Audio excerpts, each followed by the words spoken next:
everybody has a story. That's what I think. I think everybody has a story. The question is, if we were writing a story about you and your life, what would it be? What would the title be? Oh my God, that is a very hard question. How would you kind of describe your life or something that stands out about it?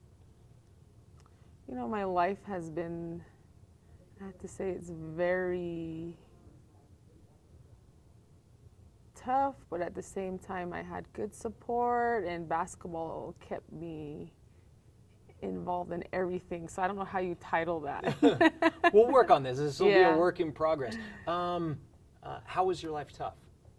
I think anyone who comes from a reservation, being Native American, is you grow up not having the resources or not having, or not being exposed to most things that, obviously what's here in the city. So, just a little bit of having to, even like when I was going to school, in high school, I wanted to play college basketball. So I had to like do everything on my own to try to get myself exposed. Does that make sense? Yeah. What was a typical day like when you were going to school and? It was get up, feed the dogs, feed the cat. We had horses and some goats growing up, so we, take care of that.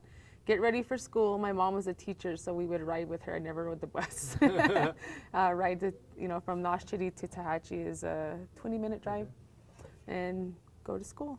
Yeah. And start off our day, and the weekends consisted of, if I tried to stay busy and playing in those little tournaments that they have on the reservation. So.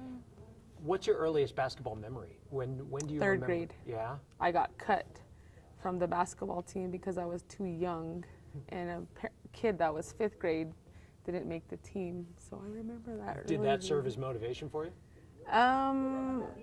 No, because I was small and I really didn't know what was going on. I just loved playing basketball, and they just told me, like, you're too little. So they made me a manager until I got to 4th grade. How does basketball, if you can explain to me, I mean, I've been covering high school athletics in the state for such a long time, and I see such the passion for basketball on the Navajo reservation, for example. How does that fit into the culture growing up? I mean, is it just rooted so long and so much passion there that it's kind of accepted when people grow up they're going to play basketball, or how are you exposed to it? I think everyone has their own story, but for me, when I was small, like I said, my parents tell me, like, ever since I was little, because obviously my dad used to play, so he said I would always just play with the basketball, he said. And I think that's how a lot of kids, they just grow up around it.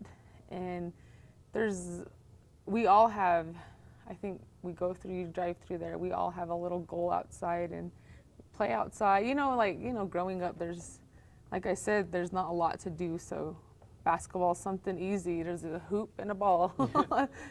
What's your best basketball memory as a player before we get to the coaching aspect of it? As a player, what are you going to remember the most? From any time in my life? Any time at all. I think you mean as me as a memory or something that I learned from it? But either.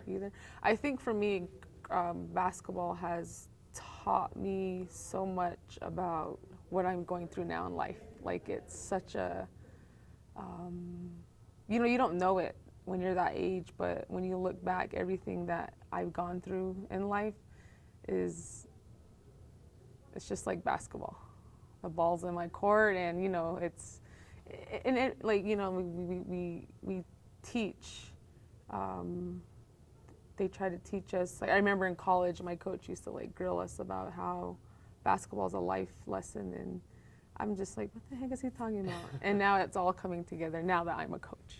What is there an obstacle in particular in your life, either when you were young or now, that? I think the biggest obstacles I faced, and it still kind of bothers me, but I think I'm getting over it. But I tore my ACL on both knees, my first year of junior college, and then my first year when I played at the University of Central Missouri. So those are things that I've had to overcome. That it was tough because I love the game. And I feel like it was taken away from me for a part of my life, and it was frustrating. So even to this day, I really don't play anymore because I want to walk when I'm 50. Is there a lesson that you take away from the game that maybe you preach now as a coach to your kids? We, obviously every coach says hard work. Hard work.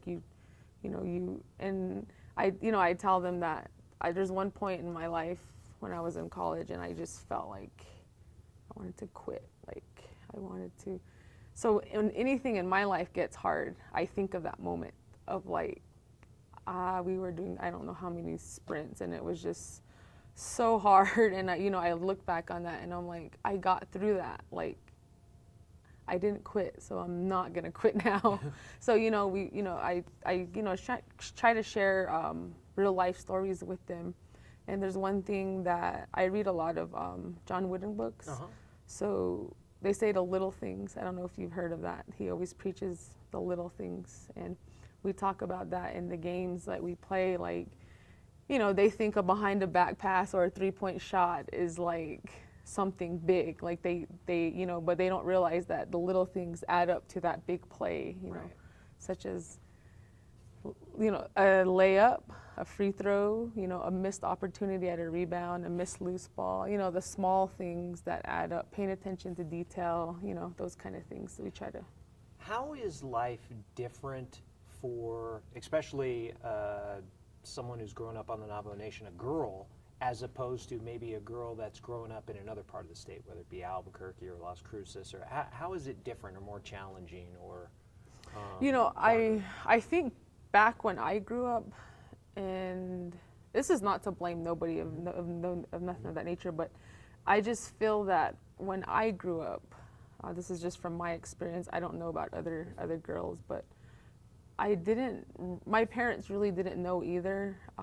We kind of didn't know as far as with basketball, like the resources to get recruited and all those different things. And I feel like out here they had those opportunities, they had those resources, like AAU and stuff of that nature. So Right. I see that's the difference as far as basketball. And I think academically it's, kind of the same. Like, Yeah. it's different, the city schools from our schools. So. Do you think that knowing what you've accomplished, and you didn't have those resources of like AAU ball, year-round basketball, all that sort of stuff, but still you got to the next level, succeeded. Do you think that made you even stronger, both as a person and a player? Yes, and that will lead me into my next, I guess the next part is that's kind of what got me into coaching. That's kind of what gave me the passion to want to come back to where I graduated, and because I know what it's like to not know, so I wanted to go back, and I want these kids, these young ladies to experience not just basketball, but in general, like I want them to be open to different opportunities that are out there for them, whether it's academically or, if they want to get a scholarship. Right. Now, as a coach, you mentioned coach, what was it like winning a state title? It's hard to describe because in that moment I was, you go into a program, I went into the program and that year before they were like, I had won one game, something of that nature. And, going in, there's no expectations. So I'm like, not really thinking of that was my mindset, but not really thinking of what it's going to become. Just looking back at that moment when I stepped in to be the coach, going in that first season, I only won 3 games. And then that next year, we just, boom, it was just a turnaround. From then, it's been just to where it's at now. So, when we won, I looked back, reflected a lot on everything that I've gone through. And it was such a bitter moment. And also getting to do it alongside my father because he's my assistant coach. So, what's that like, coaching with your dad? It's interesting. But one thing I can say is that in a coaching staff, you have to have trust. So if there's anybody in this world I trust, it's my dad. So he can give me feedback that's honest, whether I like it or not. And it's vice versa. So yeah, it's good. I enjoy it. It's something that I think has helped me to get my program where it's at. Kind of getting back to the passion of the basketball on the Navajo reservation, when you win a state title at the pit, I mean, it's packed, you're laughing, I'm sure you can remember it vividly. How do you describe that experience for someone who hasn't been a part of something like that? It's unbelievable. It's just very, you're just very grateful, for the opportunity, and I don't know, it's hard to explain, how loud that place. The first year when we won again, when we beat Eunice that year, I didn't really pay attention to any of that. And it's so weird because this year we obviously lost to Texaco by that last second shot, but for some reason I was more aware of like the noise. I was more aware of the surroundings, and it's like maybe I was a little distracted. I don't know, but but that first year it's overwhelming. You're just like, wow, this is so neat. Even the girls were just like, that was so cool. Like it's like more than a college game. Right. What's next for you? What do you want to do? Where do you want to go from here? How far do you want to take it? What's kind of your future plans? Do you think about that? I do, but right now, I try not to worry about. I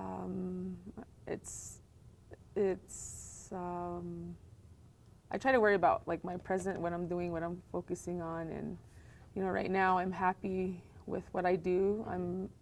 I love the kids that we get to have, that I get to get and work with, and I'm just really I can't imagine myself anywhere else right now. Like I'm content, and my heart, my soul, everything is happy where I'm at. So it's kind of one of those things where, I mean, the door's open if any other opportunities come up, but right now I'm kind of like, I enjoy doing kids camps. I enjoy working with the teenagers right now. So okay, now we're going to get back to the beginning. We have a title for your story of your life. What are we going to make it? Have we come up with something now that you've had a minute or two to kind of reflect on everything? What do you think? I don't know. All I could say is just a girl from Naschetti. I like it. That's good. It's simple. It explains it, right? All right. Well, thanks a bunch for your time. No problem.